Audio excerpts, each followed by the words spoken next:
안녕하세요. 오늘 저희가 좀 깊게 파볼 자료는요. 바로 위성 데이터 기업 세털로직, 나스닥에서는 SATL로 거래되는 회사 이야기입니다. 이게 단순 기술 기업 분석이라기보다는 이 회사가 어떻게 미국의 아주 큰 국방구상하고 맞물려서 엄청난 성장 기회를 잡을 수 있을지 그 연결고리를 한번 따라가 보려고 합니다. 네, 세털로직, 고해상도 위성 이미지를 제공하는 곳인데요. 사실 오늘 이야기는 기술 자체보다는 이 기술이 어떻게 정치, 금융, 그리고 뭐랄까 지정학적인 필요와 엮이면서 그 잠재력이 커질 수 있는지 거기에 좀 초점을 맞춰야 할 것 같아요. 특히 지금 미국 트럼프 대통령이 추진 중인 골든돔 프로젝트, 이게 핵심 연결고리가 될 수 있습니다. 아, 골든돔. 그 얘기군요. 그럼 먼저 세털로직 어떤 회사인지 핵심만 좀 짚어볼까요?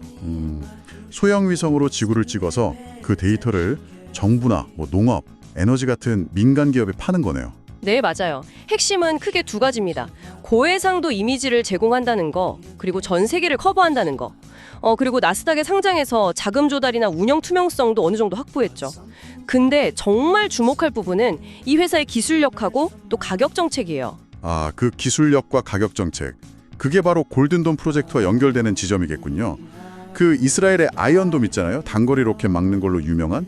거기서 영감을 받았다던데 미국의 통합 미사일 방어 체계라고요? 이건 상당히 야심찬 계획 같은데요. 그렇죠. 탄도 미사일부터 극초음속 미사일, 심지어 우주 기반 위협까지 다 막겠다는 구상입니다.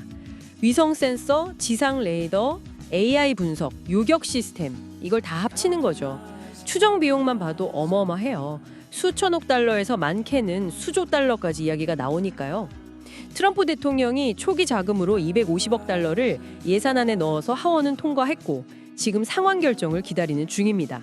바로 여기서 위성 센서의 역할이 아주 중요해지는 거죠. 네, 바로 그 지점. 자료를 보면 미국 정부가 특히 우주 기반 센서, 실시간 데이터 처리, 그리고 무엇보다 저비용, 이걸 강조하고 있더라고요. 세톨로직이 여기서 어떤 강점을 가질 수 있을까요? 네, 세톨로직의 강점이 딱 여기에 맞아떨어집니다. 첫째는 고빈도 재방문 관측이라고 해서 같은 지역을 하루에도 여러 번 찍을 수 있어요. 변화를 아주 빨리 감지할 수 있다는 거죠. 둘째는 다중 스펙트럼 분석 능력인데요. 이게 그냥 사진만 찍는 게 아니라 이미지 속에 있는 물질의 재료나 온도, 구조 같은 것까지 파악할 수 있어요. 아, 그냥 보는 것 이상으로 분석이 가능하다는 거네요. 예를 들면 위장된 시설 같은 것도 찾아낼 수 있고요. 그렇죠. 위장된 시설 탐지나 어떤 특정 활동을 식별하는 데 훨씬 유리하죠. 그런데 가장 결정적인 건 뭐니 해도 가격입니다.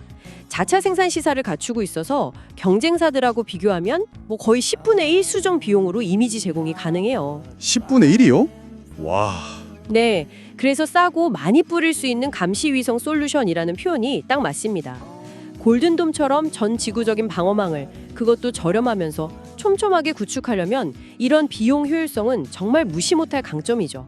배제하기 어려운 이유가 되는 겁니다. 그렇다면 세톨로직이 골든돔 프로젝트의 핵심 파트너가 될 가능성이 상당히 높다, 이렇게 볼 수도 있겠네요. 만약 그렇게 만든다면 기업 가치나 주가 측면에서는 정말 엄청난 도약이겠는데요. 네, 가능성은 충분하다고 봅니다. 특히 세털로직 주변의 인물들을 보면 그 가능성이 더 커 보여요. 트럼프 행정부 상무장관 후보로도 거론되는 핵심 측은 하워드 너트닉, 그리고 전 재무장관이자 지금은 사모펀드 리버티 캐피털 대표인 스티븐 무누신, 이 두 사람이 깊게 관련되어 있거든요. 아, 러트닉이요? 그 상무부 산하의 해양대기청 NOAA라고 있잖아요.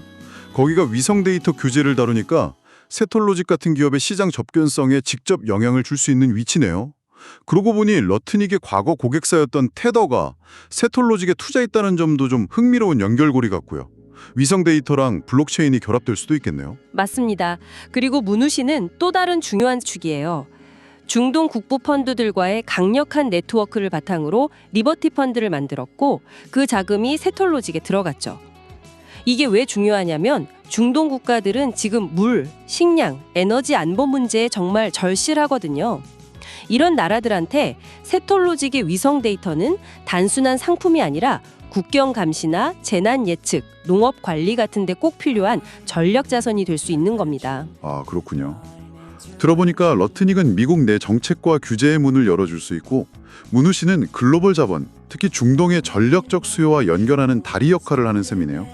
기술력, 가격 경쟁력에 더해서 이런 강력한 인적 네트워크까지 갖췄다니 세톨로직의 성장 잠재력 이거 정말 주목해야겠는데요. 네, 정리해보면 그렇습니다. 세톨로직은 뛰어난 기술력, 아주 파격적인 가격 경쟁력, 그리고 강력한 정치 금융 네트워크, 이 3박자를 다 갖춘 기업이라고 볼 수 있어요. 만약 골든돔 프로젝트 참여가 현실화된다면 이건 그냥 큰 계약 하나 따내는 수준이 아니라 기업의 체급 자체를 바꾸는, 그러니까 기업 가치와 주가의 폭발적인 성장을 가져올 결정적인 계기가 될 수 있다는 거죠. 정말 기술, 자본, 정치가 이렇게 한 점에서 딱 만나는 사례는 흔치 않은 것 같습니다. 자, 그럼 여기서 청취자 여러분께 한번 생각해볼 질문을 던져보고 싶습니다. 세톨로직의 사례처럼 앞으로 최첨단 기술과 거대 자본, 그리고 이런 지정학적 필요가 결합해서 또 어떤 새로운 형태의 글로벌 전략 자산이 만들어질 수 있을까요? 그 다음 주자는 과연 무엇일지 한번 상상해 보시는 것도 흥미로운 지적 탐험이 될 것 같습니다.